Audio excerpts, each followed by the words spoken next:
የማቴዎስ ወንጌል ምዕራፍ 8። ከተራራም በወረደ ጊዜ ብዙ ሕዝብ ተከተሉት። እነሆም ለምጻም ቀርቦ ጌታ ሆይ ብትወድስ ልታነጻኝ ትችላለህ እያለ ሰገደለት። እጁንም ዘርግቶ ዳሰሰው። እወዳለሁ ንጻ አለው። ወዲያው ለምጻሙ ነጻ። ኢየሱስም ለማንም እንዳትናገር ተጠንቀቅ፣ ነገር ግን ሄደህ ራስን ለካህን አሳይ፣ ለእነርሱም ምስክር እንዲሁ ሙሴ የያዘውን መባ አቅርብ አለው። ወደ ቅፍርናሆምም በገባ ጊዜ የመቶ አለቃ ወደ እርሱ ቀርቦ ጌታ ሆይ ብላቴናዬ ሽባ ሆኖ እጅግ እየተሰቃየ በቤት ተኝቷል ብሎ ለመነው። ኢየሱስም እኔ መጥቼ እፈውሰው አለ። የመቶ አለቃው መልሶ ጌታ ሆይ በቤቴ ጣሪያ ከታች ልትገባ አይገባኝም፣ ነገር ግን ቃል ብቻ ተናገር ብላቴናዬ ይፈወሳል አለው። እኔ ግን ለሌሎች ተገዢ ነኝ፣ ከእኔም በታች ጭፍራ አለኝ።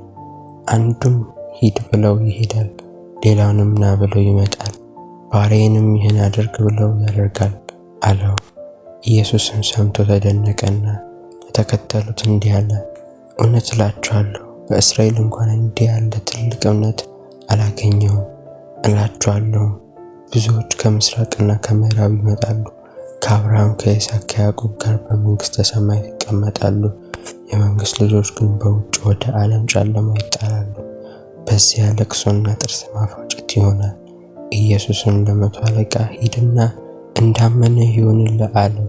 ብላቴናውም በዚያች ሰዓት ተፈወሰ። ኢየሱስም ወደ ጴጥሮስ ቤት ገብቶ አማቱን በንዳድ ታማ ተኝታ አያት።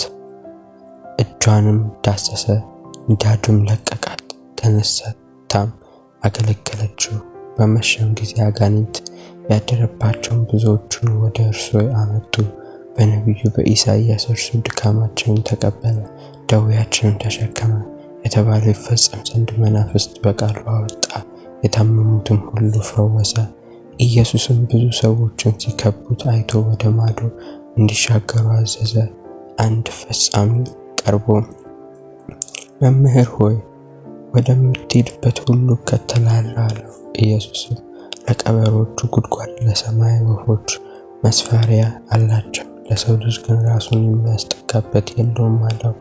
ከደቀ መዛሙርቱ ሌላው ጌታ ሆይ አስቀድሜ እንድሄድ አባቴን እንድቀርብ ፍቀድልኝ አለው። ኢየሱስም ተከተለኝ፣ ሙታናቸውን እንዲቀብር ሙታንን ተዋቸው አለው። ወደ ታንኳም ሲገቡ ደቀ መዛሙርቱ ተከተሉት። እነሆም ማዕበሉ ታንኳይቱን እስኪደፍናት ድረስ በባህር ታላቅ መናወጥ ሆነ። እርሱ ግን ተኝቶ ነበር። ደቀ መዛሙርቱን ቀርቦ ጌታ ሆይ አንድነን ጠፋን እያሉ አስነሱት። እርሱም እናንተ እምነት የጎደላችሁ ስለምን ትፈራላችሁ አላቸው። ከዚህ በኋላ ተነስቶ ነፍሱን ባህሩን ገሰጸ፣ ጸጥታም ሆነ። ሰዎችም ነፋሳትን ባህርስ እንኳን የሚታዘዙለት ይህ እንዴት ያለ ሰው ነው እያሉ ተደነቁ። ወደ ማዶም ወደ ጌርጌሶን አገር በመጣ ጊዜ አጋንንት ያደሩባቸውን 2 ሰዎች ከመቃብር ወጥተው ተገናኙ። እርሱም ሰው በዚያ መንገድ ማለፍ እስኪሳኑ ድረስ እጅግ ክፉዎች ነበሩ። እነሆ ኢየሱስ ሆይ እግዚአብሔር ልጅ ከአንተ ጋር ምን አለን? ከዚያ ሳይደርስ ልታሰቃየን ወደዚህ መጣ እያሉ ጮኹ።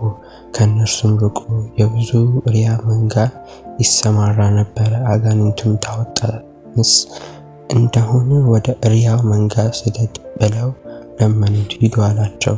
እነርሱም ወጥተው ወደ እሪያቸው ሄዱና ገቡ።